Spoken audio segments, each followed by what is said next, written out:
시간은 김홍기 목사님 나오셔서 종교개혁의 영성과 평신도의 깨어남이라는 제목으로 말씀 주시고 여러분을 큰 은혜 받으시기 바랍니다.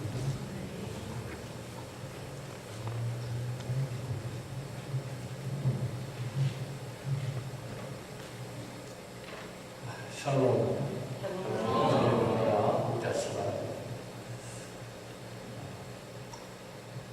미국 대륙의 최초의 한인교회 상암 한국교회에서 설교하는 것을 크게 기쁨과 영광으로 생각합니다. 최근에 제가 오클랜드 한인교회 역사 감수를 맡으면서 새로운 사실을 많이 발견했습니다. 1903년 10월에 상암 침묵회가 시작돼서 이 교회가 출발했는데 김학재 박사의 증언에 의하면 상암교회와 오클랜드를 모두 담임하셨던 김학재 박사가 1905년에 반민교단의 재정 지원에 의해서 문경호 전도사가 상암교회만 아니라 오클랜드 교회도 공동 목회한 사실이 발견되었습니다.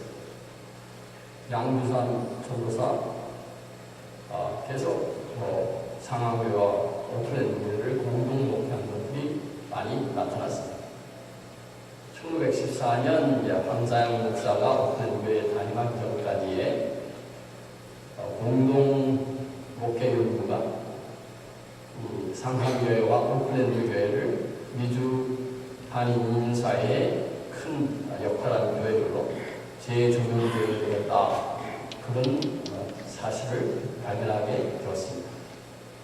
앞으로 이 상암 한국교회가 미주 인사에 더 큰 영향을 발휘하는 그런 어머니 교회로서 중요한 사명을 감당하기를 바랍니다. 우리 또 성경 목사님은 한 달에 한 번씩 웨슬리 설교를 2편씩 연구하는 모임이 있는데 그 모임에 늘 오시면서 KMC, UMC 목사들을 친교시키는 친교부장을 하셔가지고 평화와 화합을 이루는 좋은 목사님으로 일하고 있습니다. 또 제가 같이 운동도 많이 하는데 운동을 잘하고 노래도 잘하시고 유머가 많습니다. 그래서 늘 제가 가까이 지내는 그런 목사님이십니다. 사모님도 만나니까 늘 충청도 양반이시고 지혜가 많으시고 늘 아주 인상적인 그런 분이셨습니다. 상암 한국인교회의 목회 그 은총과 축복이 계속 나타나기를 간절히 소망합니다. 우리 같이 잠깐 기도하겠습니다. 사랑의 주님, 불꽃 떨리는 마음으로 섰습니다.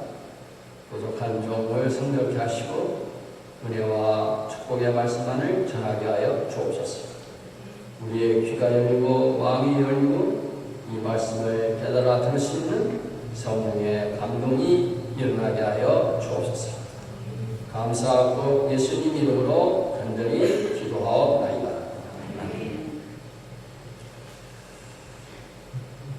오늘의 교회는 개혁되어야 한다는 목소리가 많습니다. 오늘의 교회 개혁은 종교의 역사에서 재발견해야 한다고 생각합니다. 루터에게서 시작되었고 칼빈에게서 발전되고 웨슬리에게서 완성된 종교의 신학과 영성을 우리는 제대로 발견하고 그 종교의 영성이 어떻게 평신도를 깨우는 운동으로 발전하는지를 진지하게 재발견해야 된다고 믿습니다. 평신도가 깨어나야 교회가 깨어날 수 있습니다. 역사가 오래된 교회도 영적 각성운동, 부흥운동이 일어날 수 있을까? 그렇게 많은 사람들이 질문합니다.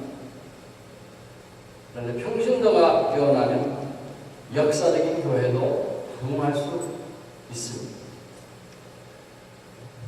한국 최초로 똑같은 시기에 시작한 정동제일교회는 지금 1,500명밖에 안 모입니다.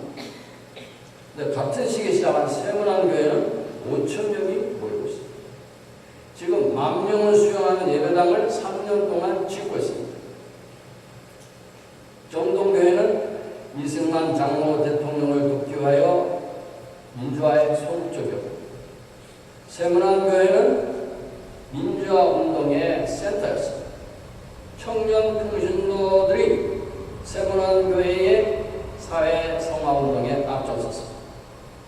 그것이 오늘날 교회를 크게 붕시키는 운동으로 발전했습니다. 평신도가 깨어나면 역사적인 교회도 부흥할 수 있다는 사실을 우리는 많은 사례에서 발견할 수가 있습니다.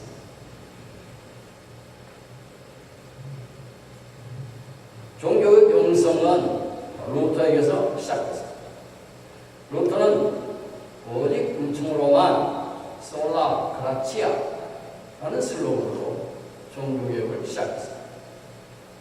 루터의 운명을 바꾸는 본문은 로마서 1장 17절입니다. 복음에는 하나님의 의가 나타나서 믿음으로 믿음에 이르게 하나니 오직 의인은 믿음으로 살리라. 그 전반부에 하나님의 의가 무엇인지를 깊이 고민하게 되었습니다. 자신이 너무 비참한 죄인인데 하나님의 의는 자신을 심판하고 정죄하는 그런 무서운 하나님의 의로 알았습니다. 그의 서재가 비텐베르크 대학교 탑에 있었습니다. 그런 비텐베르크 대학 구약 교수였습니다. 그게 로마서 1장 10절을 읽고 명상하는 가운데 놀라운 사실을 발견했습니다. 그 하나님의 의는 정죄하고 심판하는 하나님의 의가 아니라 용서하고 용납하는, 속죄해 주시는 하나님이라는 사실을 발견하게 되었습니다. 그래서 이 로마서 1장 10절이 당신을 거듭나게 하였다. 이 로마서 1장 10절이 천국의 문이었다고 그의 라틴어 저술을 소문해서 루터는 고백하게 되었습니다.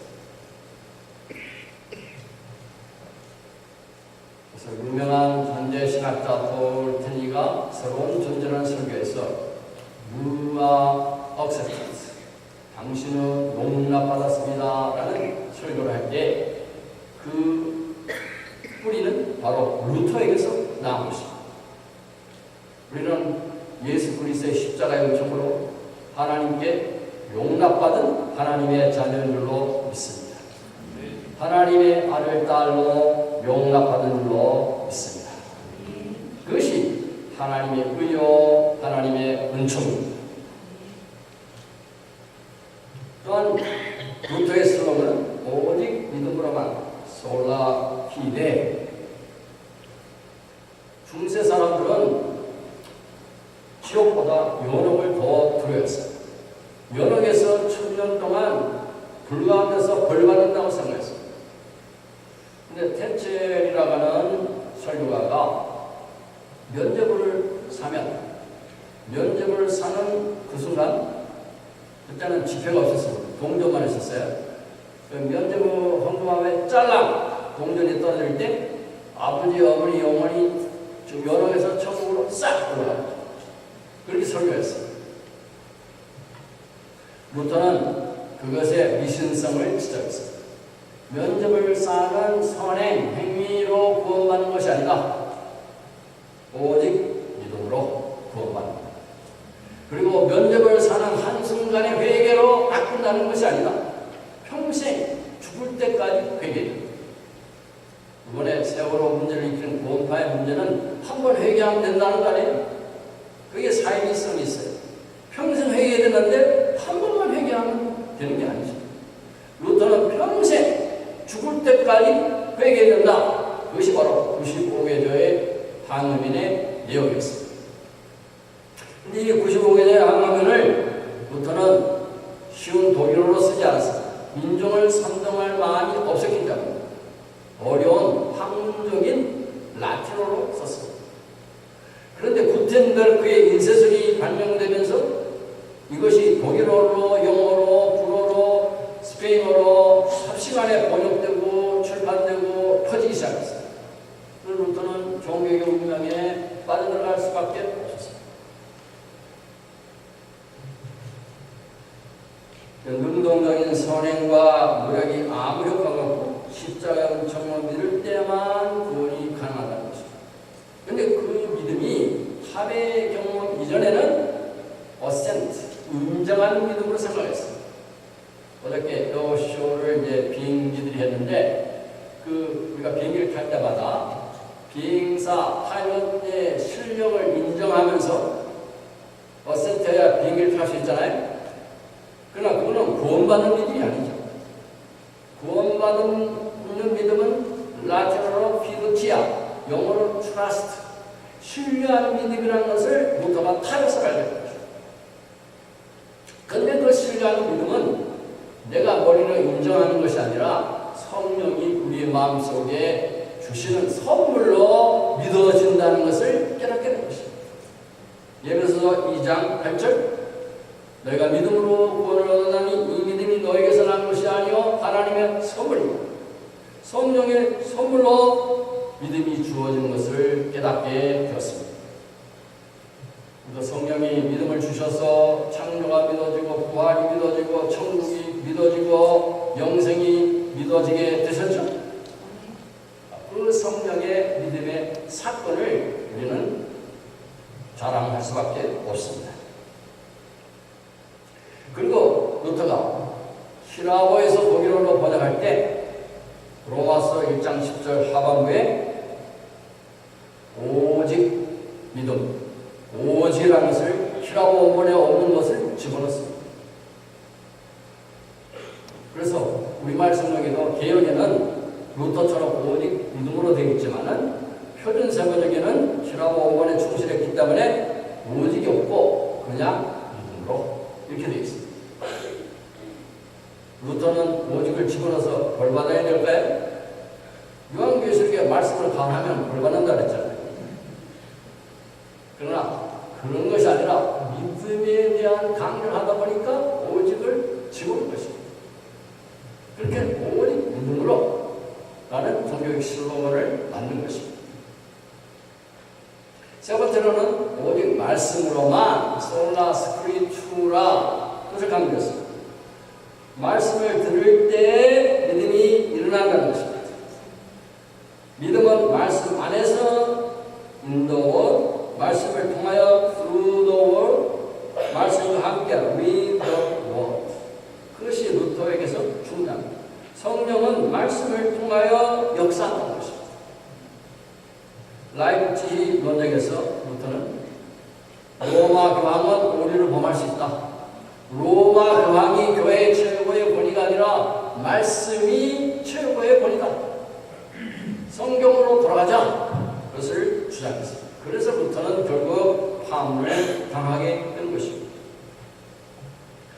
로마서 10장 17절 믿음은 들음에서 난다. 거기에 근거해가지고 루터는 예배 시간에 설교를 회복시켰습니다. 중세 천주교에서는 성만찬을 하는 미사만 있었습니다. 설교가 없었습니다.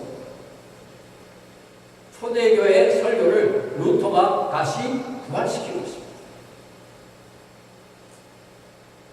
오늘날 천주교회는 강론이라는 이름으로 그 설교를 다시 회복하려고 애쓰고 있죠. 근데 루터는 1부는 설교 예배, 2부는 성만찬 예배, 그 두 가지를 다 강조했습니다. 지금도 루터교회는 1부 설교 예배, 2부 성만찬 예배가 살아있습니다. 근데 그것이 어느 때부터 성만찬이 없어졌느냐? 칼빈과 지붕리의 제바 종교기가 와서 성만찬이 없어지고 개신교에서는 설교만 예배의 중심으로 살아남게 된 것입니다. 웨슬리는 매주 성찬을 강조했습니다. 그는 평생 한 주에 4번씩 성찬을 받았습니다. 수잔나는 성찬을 받다가 거듭남을 체험했습니다.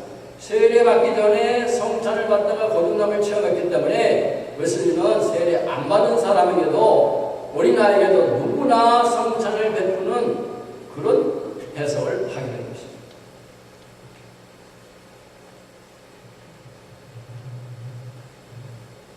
또한 루터는 오직 그리스도로만 솔라스 크리스투스를 강조했습니다. 믿음은 그리스도를 이루는 것이다. 그리스도 중심의 기독론을 루터는 강조하게 되었습니다. 그런데 루터는 그리스도를 믿는 것만 강조하는 것이 아니라 더 나아가서 그리스도를 본받는 것, 작은 예수 되는 것을 강조했습니다. 그의 유명한 논문 기독자의 자유에서 고린도전서 9장 19절 내가 모든 사람으로부터 자유가 있으나 스스로 모든 사람의 종이 된 것은 많은 사람을 얻고자 함이라. 크리스찬이 누리는 것은 자유인데 그것은 모든 것의 주인이는 자유입니다. 그런데 믿음으로 하나님께 올라가는 것을 통하여 자유를 얻고 사랑으로 종노릇함으로 이웃에게로 내려가야 된다. 그런 변증법적 해석을 했던 것입니다. 아무리 믿음으로 하나님께 올라가고 자유를 누렸다 할지라도 사랑으로 종노릇하지 아니하면 작은 예수가 되지 아니하면 그리스도를 본받지 아니하면 그 신앙은 소용이 없다는 것입니다. 그래서 루터는 로마서 8장 10절을 강조하면서 그리스도가 고난받다는 뜻이 우리도 고난에 참여하는 고난 자체를 저주라 생각하지 않고 죄의 심판이라 생각하지 않고 하나님의 축복이요 은총으로 생각해야 된다는 것입니다. 그래서 루터가 신성 로마 제국 찰스 5세로부터 핍박을 많이 받고 교황 레오 10세로부터 박해를 많이 받았기 때문에 루터가 개발한 운동이 볼링 원료는 마틴 루터. 그래서 우리 신학생들에게 볼링을 해야 루터를 할 수 있다. 그것을 제가 많이 강조했습니다. 우리 송경 목사님하고 저하고 볼링을 좋아합니다. 우리 목사들 볼링 시작하면 우리 송 목사님 1등을 더 많이 했나 보다. 볼링을 해야 레오 10세 한 대 맞아라. 찰스 5세 한 대 맞아라. 그리고 루터의 심정을 이해할 수 있는 것입니다.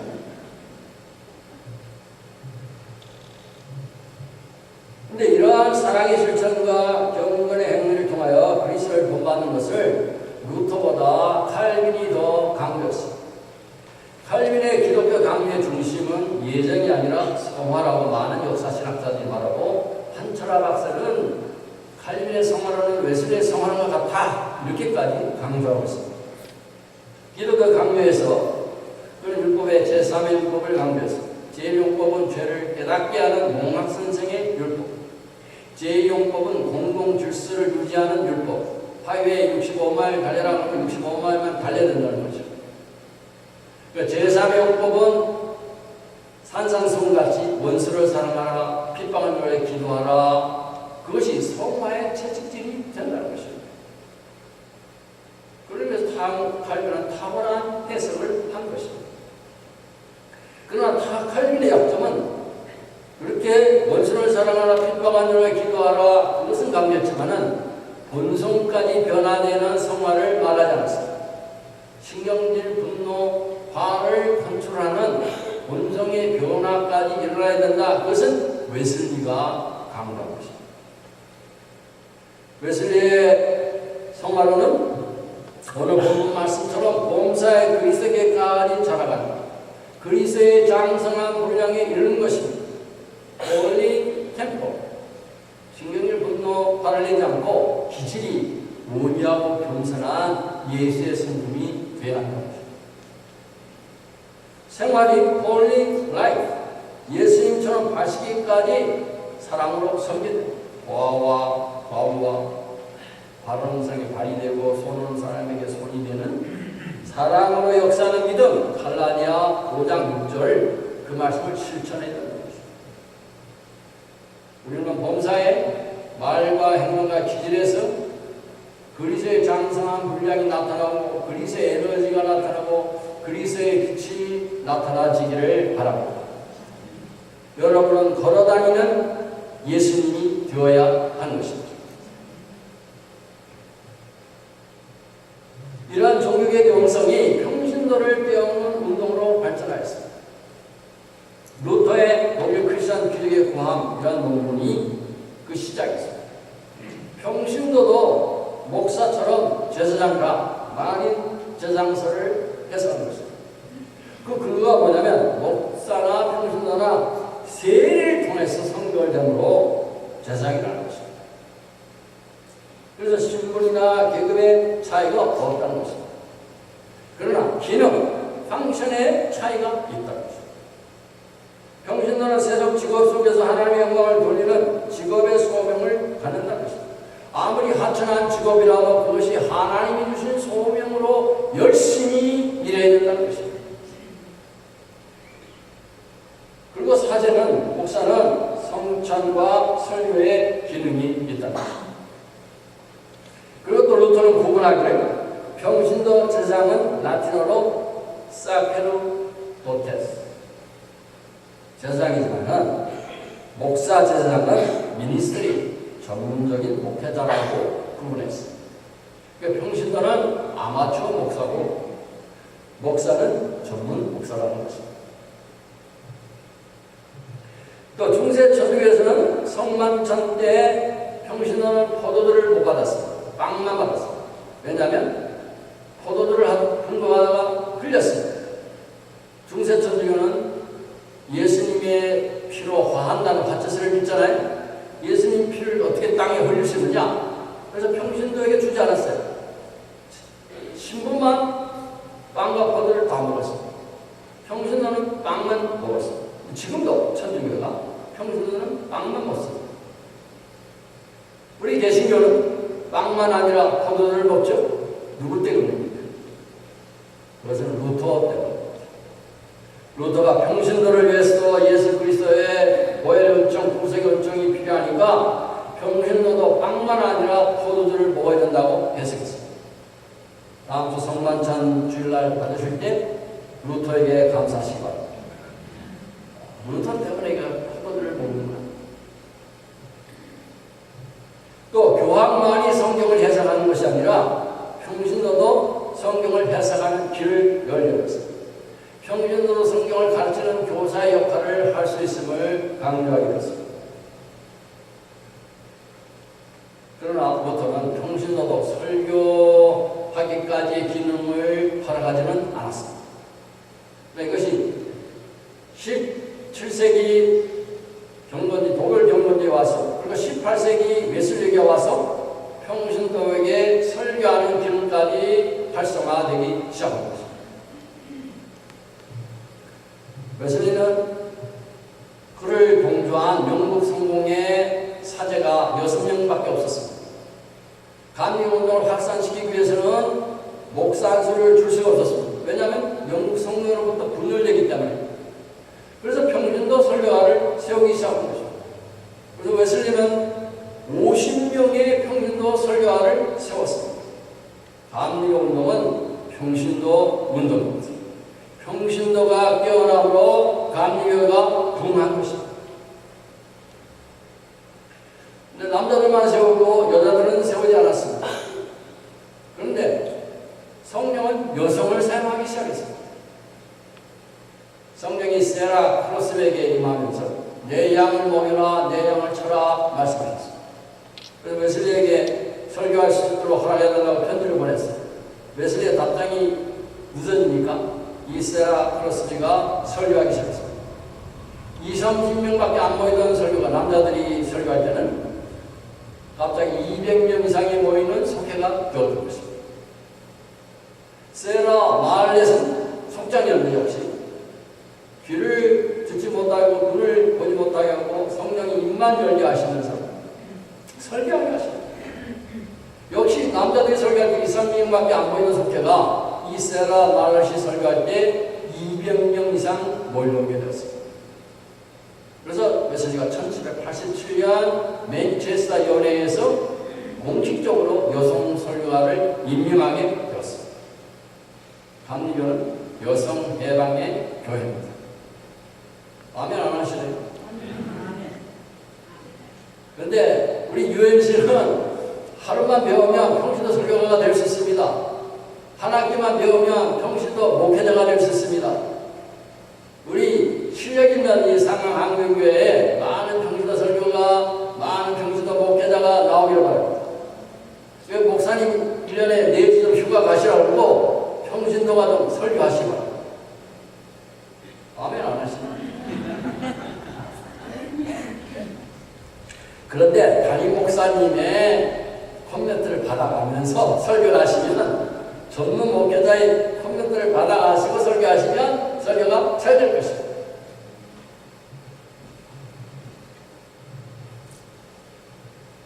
제가 감시 총장 시절에 8분 설교하라 해서 8분 동안 뭘 할까 그러다가 설교 제목을 여성을 쓰시는 하나님, 그렇게 설교하게 됐습니다. 근데 남학생들이 미리 설교 제목을 보고 왜 남성은 안 쓰시냐 하니까 들어갔어요. 설교제가 할 때는 하나님은 남자도 쓰신다. 그런데 남자들이 아내의 말씀, 사모님의 말씀을 하나님의 말씀으로 들으면 하나님도 쓰신다. 제가 설교를 하는데 제 아내가 비판하는 거예요. 설교 내용, 설교 방법. 처음에 섭섭했는데 가만 들어보니까 하나님 말씀이에요. 그래서 제가 설교를 고치기 시작했어요. 그래서 제가 여성을 쓰시는 하나님께 설교했더니 학생들이 그 8분짜리 설교가 제일 은혜 받았다고 그러더라고요. 이 상암교회도 평신도가 깨어나고 여성이 깨어나기를 희망합니다. 그런데 웨슬리는 설교가만 아니라 속회 지도자들을 훈련시켰습니다.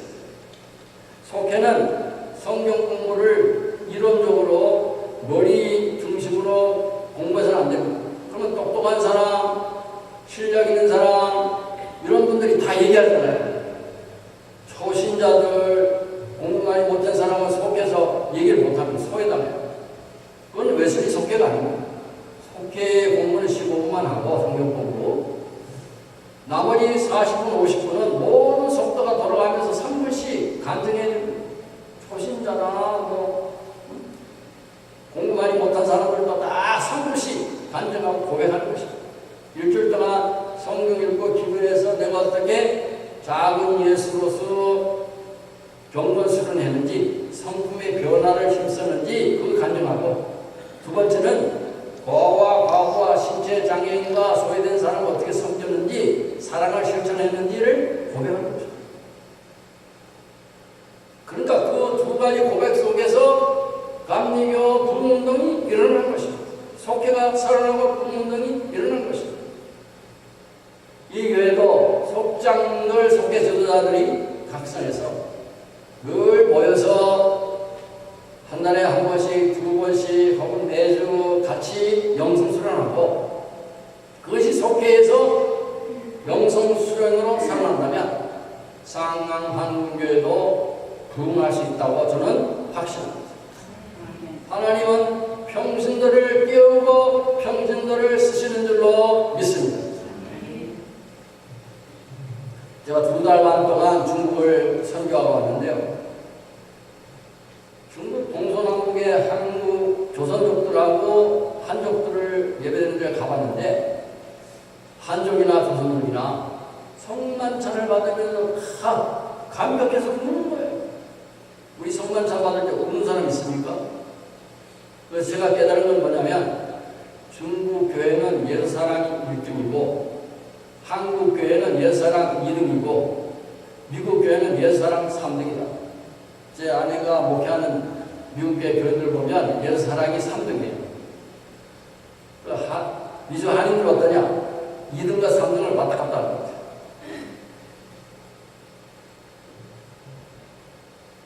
우리가 경제적으로 여유가 있어지고 부유해지면 줄수록 예수사랑이 점점 식어지는 것을 느끼게 됩니다. 부유해질수록 더 예수사랑이 충만해야 될 줄로 믿습니다.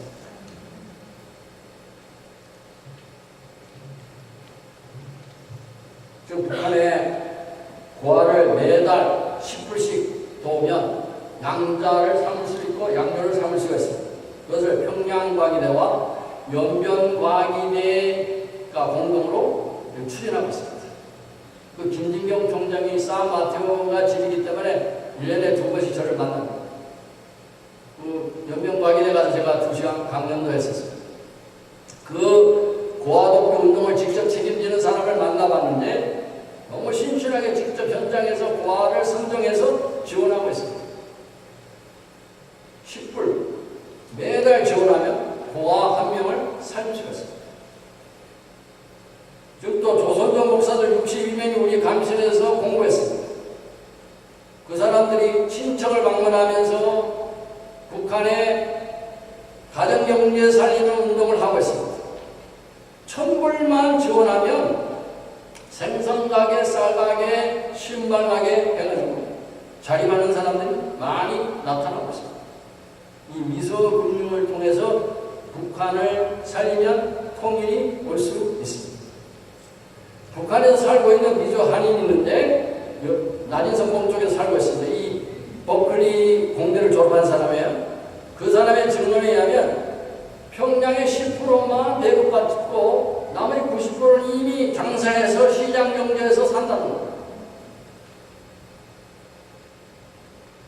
나는 압록강과 동한강 접경을 여행하면서 10년 안에 통일이 된다고 확신하게 됐어요. 어떤 학자의 최근의 강연에 의하면 갑작스럽게 통일이 올 수 있다. 북한 정치가 불안정하고 경제가 불안정하기 때문에 갑작스럽게 통일이 올 수 있다. 그런 강연을 했다고 하는데 그것이 사실이라서 우리의 살아기 실천이 그런 북한 돕기, 북한 가정 돕기, 고아 돕기, 북한 살리기에 참여하는 민족 독립운동에 가장 앞장섰던 상황항민교회가 그런 운동에 앞장설 때 통일에 기여할 수 있는 교회가 되지 않겠느냐. 그래야 통일된 다음에 할 말이 있는 상황항민교회가 되지 않겠는가 그렇게 생각합니다.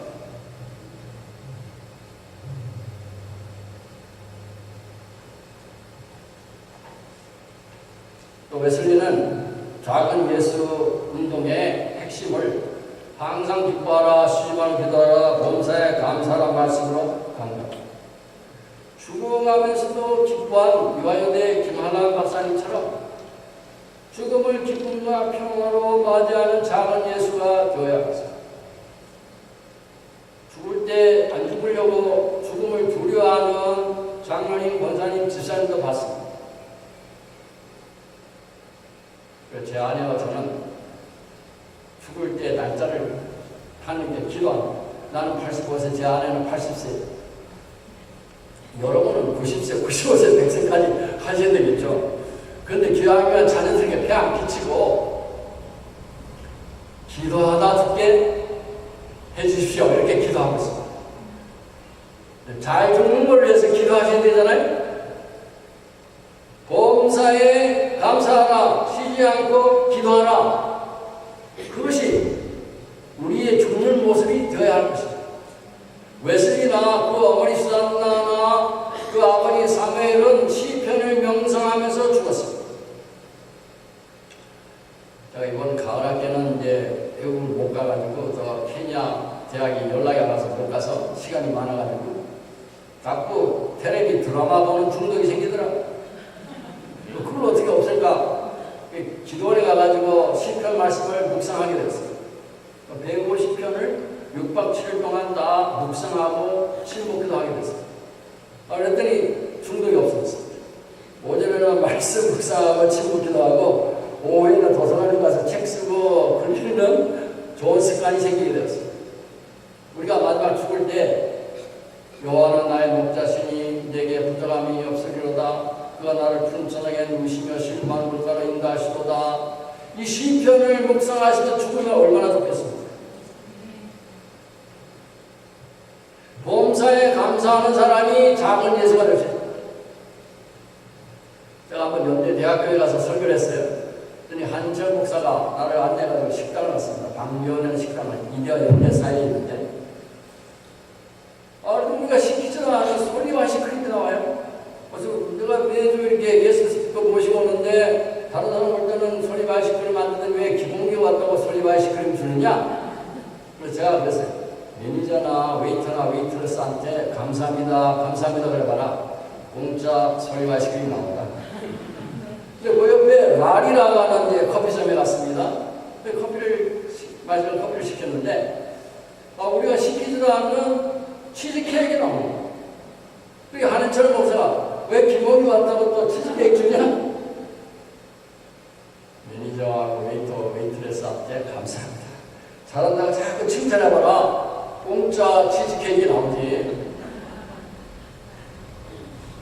우리의 매사 생활에 감사와 감동이 넘치면 기뻐하며 엔돌핀 호르몬이 나오는데, 감사와 감동, 긍정적인 반응을 많이 하게 되면 다이돌핀 호르몬이 나온다 그래요. 다이돌핀은 엔돌핀의 4,000배라는 거죠.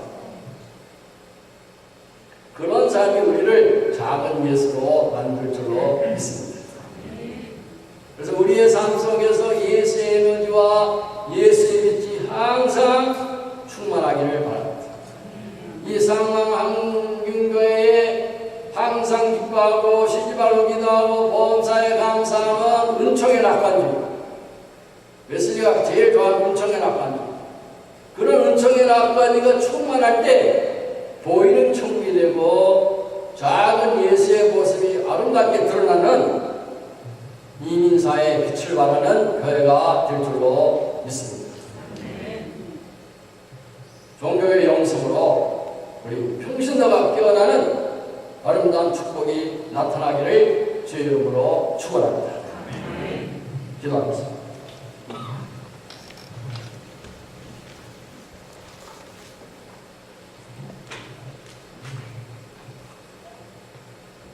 사랑의 주님, 우리의 영적 깨어남이 일어나게 도와주시옵소서. 은총으로, 믿음으로, 작은 예수의 영성으로 깨어나게 도와주시옵소서. 우리의 믿음을 더하여 주시고, 우리에게 사랑을 더하여 주시고, 우리에게 선행의 실천을 더하여 주시옵소서. 우리가 가는 곳마다 예수님의 에너지와 빛이 드러나게 도와주시옵소서. 상암한국교회가 가장 역사 깊은 교회로서 일어나 빛을 발하게 하여 주시옵소서. 속회가 살아나게 하여 주시고, 속회를 통하여 작은 예수의 운동이 나타나게 하여 주시옵소서. 감사하고 우리 주 예수 그리스도의 이름으로 간절히 기도하옵나이다.